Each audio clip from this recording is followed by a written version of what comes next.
Hello everyone, welcome back to the lecture. So we will try to see those conventional steel structures. Okay. So when I say conventional, what used to happen? We used to provide such kind of truss-like system, right? And normally your columns were there, then purlins were there. So these were your conventional steel structures where everything was done on the site only, right? And then we had all these things like there was a cleat, then we had this purlin, then all these were your principal rafter. So this was your principal rafter. Then the gusset plate was connected. So you can see this also, no? Right? This the top one is a purlin. So those were made up of your angle section and all. Hollow sections also we were using. So all these are your conventional steel structures. Got it. Now, what is the advantage of going with the PEB structure? So you see, if you go with a conventional steel structure, in the conventional steel structure, what happens? So this is a column section that you have. Got it. And this is a beam section that you I mean rafter we can call. This is a rafter section.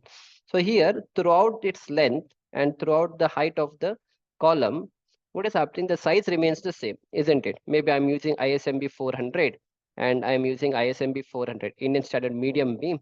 This depth is 400 and this is also 400, let us say. This was a conventional steel structure. But when you go for a pre-engineered building, based on your bending moment diagram, we'll try to make use of the steel so that there is a saving in the steel. That means here, maybe the bending moment was less here and the bending moment is maximum here. Okay.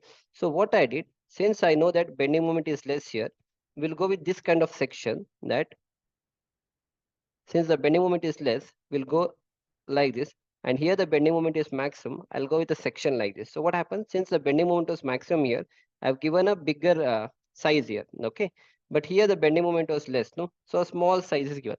So this is called as a tapered section, tapered column section. Based on the bending moment, we'll try to give it. In the same way for the rafter also, we have done the same thing. Here what we have done throughout, if you see, everywhere the depth is, let us say ISMB 400 400. Just for understanding, I'm telling 400 400 is the depth of this. Whereas here, based on the bending moment, what we have done the optimization of the steel. So what we have done is from here, this rafter, I've taken it like this. Maybe here the bending moment is maximum here. So we are having a larger depth here. When I'm moving towards this portion, here the bending moment is less. Since the bending moment is less, I require a less depth. If you see, this depth is less, right? Whereas this depth is more, right? So there is a lot of saving in the steel. In the same way, from here, it has been increased again.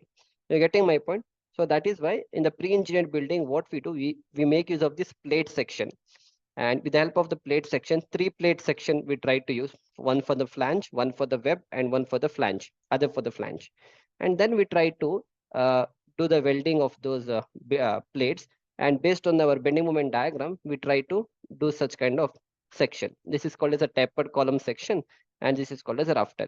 In conventional, we don't do like that. In conventional, what we do, whatever is a maximum bending moment, based on that, the entire section will be designed. Okay. Yeah. Now you will be able to understand this in a more better way. We'll try to understand it like this. Yeah. Yeah. Give me 1 minute.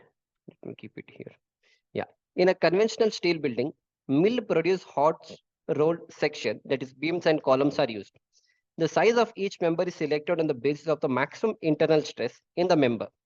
Since a hot rolled section has a constant depth, many parts of the member represented by the shaded area in the areas of the low internal stresses are in excess of design requirement. So if you check it here, this is a bending moment diagram of this particular. Okay, so you have a maximum bending moment here at this section. You have maximum bending moment here.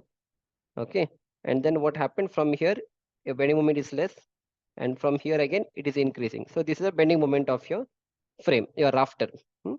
So in the same way for the column, you see here this is how it is. Okay, here the bending moment is maximum for the column, and as you go towards the support, here the bending moment is minimum.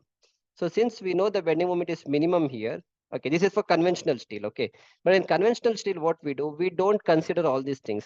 Whatever is a maximum bending moment we have got, no, for that the entire column will be designed. This will be the entire shape of the column.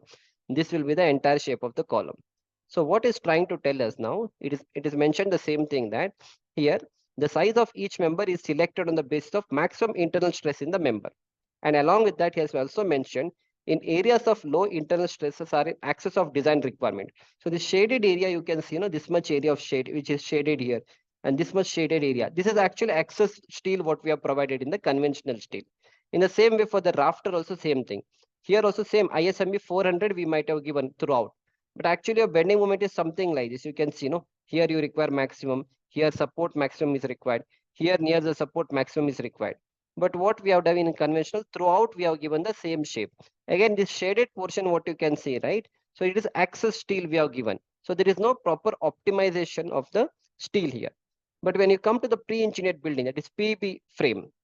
Frames of pre-engineered buildings are made from extensive inventory of standard plate, that is plate section, stocked by the PEB manufacturers. PEB frames are normally tapered and often have flanges and webs of variable thickness like 8 mm, 10 mm flanges. It depends how the loads are coming based on the design along the individual members. The frame geometry matches the shape of the internal stress diagram, thus minimizing material waste and reducing the total weight of the structure. So in the previous lecture, I told you that there is almost 30 to 35% less steel in the PEB structure. Why there is less steel? Because you are arranging your column and the rafter in such a way, you are arranging a column and rafter based on your bending moment. Now you see here, your bending moment is maximum here. Here the bending moment is minimum. So what we have done, since we know bending moment is minimum, what we do is we give a small section here. Okay, and from here it is increasing, your bending moment is increasing. So we increase the size of your column. So this is called as your tapered column. Okay, same thing here also. So it all depends on the bending moment. Whatever is your bending moment, based on that we have given. In the same way for the rafter also, you see here there is maximum. So we have given a bigger depth here. Here also maximum. So we have given a bigger depth. But as you go towards this portion, it is decreasing.